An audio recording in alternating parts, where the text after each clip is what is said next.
Hello అందరికీ, this is Thiru. Welcome to lucky cooking and vlogs.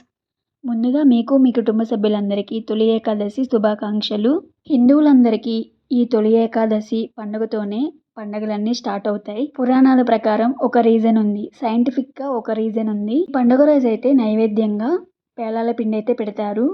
ఇప్పుడు ఆ పేలాల పిండిని ఇంట్లోనే సింపుల్గా ఇలా ప్రిపేర్ చేసుకోవచ్చు. నేనైతే ఇక్కడ జొన్నలు తీసుకున్నాను. ఈ కప్పుతో 1 కప్పు జొన్నలు అయితే తీసుకున్నాను. ఇక్కడ నేను తెల్ల జొన్నలు తీసుకున్నాను, ఎర్రవైనా తీసుకోవచ్చు. కొన్ని ఏరియాస్లో అయితే మొక్కజొన్న పేలాలతో కూడా చేస్తారు. ముందైతే కొన్ని వాటర్ని మరిగించుకున్నాక ఈ కప్పు జొన్నల్ని వాటర్లో యాడ్ చేసుకుని 2-3 పొంగులు వచ్చే వరకు ఉడికించుకోవాలి.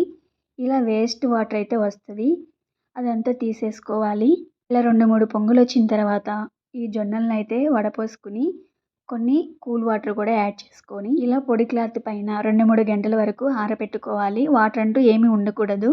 ఇక్కడ నేను జొన్న పేలాలతో అయితే పేలాల పిండి ప్రిపేర్ చేస్తున్నాను. నేనైతే ఇక్కడ 3 గంటల సేపు ఫ్యాన్ కింద ఆరబెట్టుకున్నాను.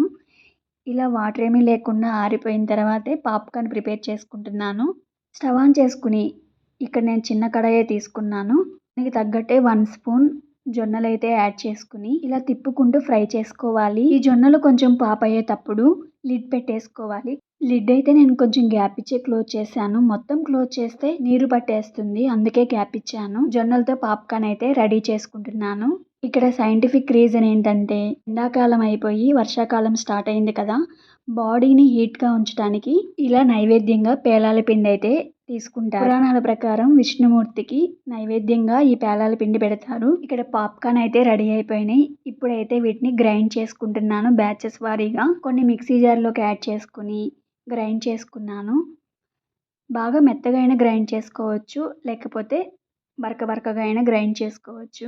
1 కప్పు జొన్నలకి 1 కప్పు బెల్లం తీసుకున్నాను. నేను కొంచెం బెల్లం ఎక్కువ యాడ్ చేశాను. బెల్లం అంతటిని గ్రైండ్ చేసుకుని ఇలాచీ కూడా యాడ్ చేసుకుని గ్రైండ్ చేసుకున్నాను. వీటితో పాటే పుట్నాల పప్పు కూడా గ్రైండ్ చేసుకుని ఆ పొడి కూడా యాడ్ చేశాను. వీటన్నిటిని కలుపుకుంటే పేలాల పిండి రెడీ అయిపోయింది. ఇక్కడ నేనైతే జొన్నలతో పేలాల పిండి ప్రిపేర్ చేశాను. కొన్ని ఏరియాస్లో మొక్కజొన్న పేలాలతో కూడా పేలాల పిండి ప్రిపేర్ చేస్తారు. ప్రాసెస్ చూసారు కదా, మీరు ఇంట్లోనే ఇలా జొన్నలుంటే జొన్నలతో, మొక్కజొన్న ఉంటే మొక్కజొన్నలతో పాప్కార్న్ ప్రిపేర్ చేసుకుని పేలాల పిండి ఇంట్లోనే ప్రిపేర్ చేసి తొలి ఏకాదశి రోజు ఈ పేలాల పిండిని ఇలా ప్రిపేర్ చేసుకోవచ్చు. ఈ వీడియో కనుక మీకు నచ్చితే ఈ ప్రాసెస్లో ఒకసారి ట్రై చేసి మీకు ఎలా వచ్చిందో కామెంట్ చేయండి, లైక్ చేయండి, షేర్ చేయండి. అలాగే పక్కనున్న బెల్ ఐకాన్ని క్లిక్ చేసి ఆల్ అనే ఆప్షన్ని క్లిక్ చేస్తే నేను వీడియో పెట్టిన వెంటనే మీకు నోటిఫికేషన్లో వస్తుంది. మర్చిపోకుండా సబ్స్క్రైబ్ చేయండి. Thank you for watching.